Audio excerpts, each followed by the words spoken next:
Hello and welcome back to the definitive Starship review series without access to a proper table, where today we are going to be taking a look at Spock's Jellyfish Ship from the 2009 reboot movie. Did I ever make a logo for the reboot movie? I don't think I did. I'm gonna have to remember to make a logo in. But yes, first of the JJ Kelvin ships to make it to the channel, because, you know, Prodigy's got an experimental warp drive. This is kind of experimental proportion. I mean, it's not, but it goes like boo boo boo boo boo boo boo boo. Yeah, you know what I mean. Like, it's really hard to theme Prodigy reviews, guys. But anyway, yes, quite a weird, interesting ship we're going to take a look at today. But first, as always, I've got to say that I am part of the Eaglemoss affiliate program, which means if you choose to buy this ship because of this video, there's a link in the description. That is an affiliate link, which means I will get a 7% commission on the sale of the model, and I can say whatever the heck I want about these ships, these models. However, just keep in mind, there is a monetary incentive for me to tell you to go buy this ship, so keep that in mind if that's something that concerns you. So yes, the Jellyfish Ship is an interesting size model, as you can probably tell from the camera angle as well. It's mostly in, like, height. You don't get a lot of tall Star Trek ships. I mean, as I said, it goes like whoop, whoop, whoop, whoop, whoop, whoop, whoop, more than Discovery.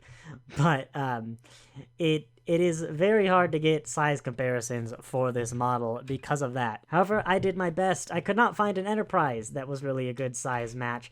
However, the flagship, the Sona flagship, is a pretty close approximation in length, you can kind of see there. Over in Discovery Land, the Baul fighter, I think it's called, ignoring the little bits that stick out at the end, is like the perfect size for the Jellyfish Ship of all things. However, for something that more people probably own, the nacelle of the main Section 31 stealth ship, I think that's just its name, is also about the right side, but just the nacelle. And then it's finally happened, people. My vast collection of Eaglemoss ships has failed me. Granted, it is for the Universe collection with like less than 10 models, but the Snakehead was about the best I could do size comparison-wise, and it's not very close.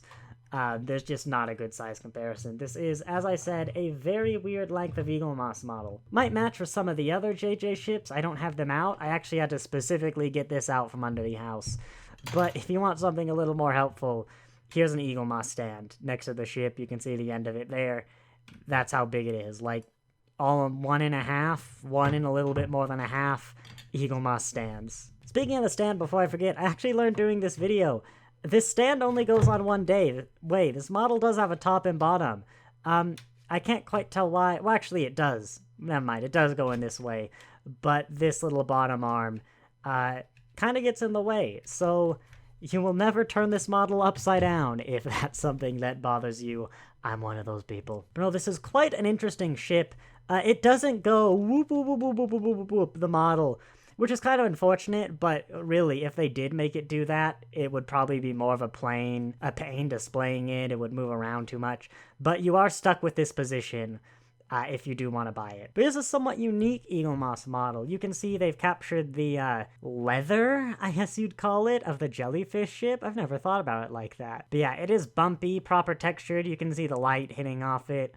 Got slight indents all over the place. I believe the viewing window, it would be, actually does have a transparent plastic behind it, and it's got kind of an eye look to it. A little hard to get on camera, but it does look quite nice. The engines have actually got detailing in there. You can see on the top and the bottom, kind of a little honeycomb, general greebly tech bit.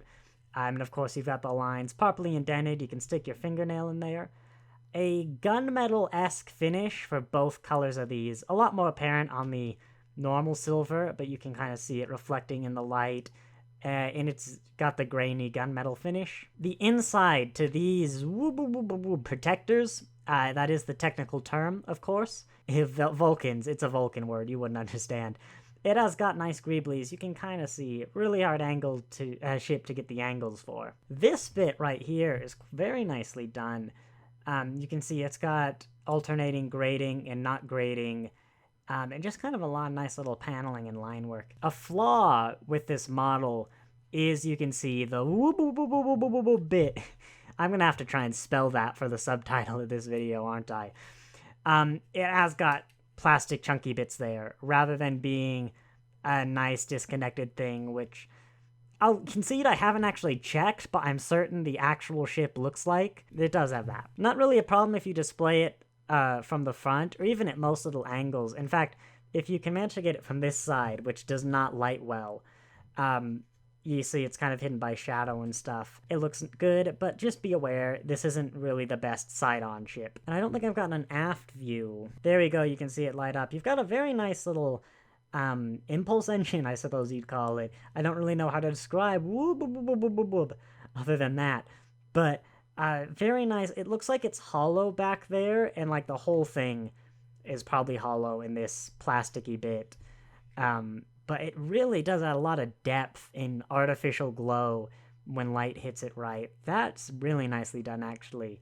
This is the second model in a row I've reviewed that has an amazing back that I have never seen since I got the model. This amazing back is kind of distracting you from the fact that this, where my thumb is, doesn't really have much going on.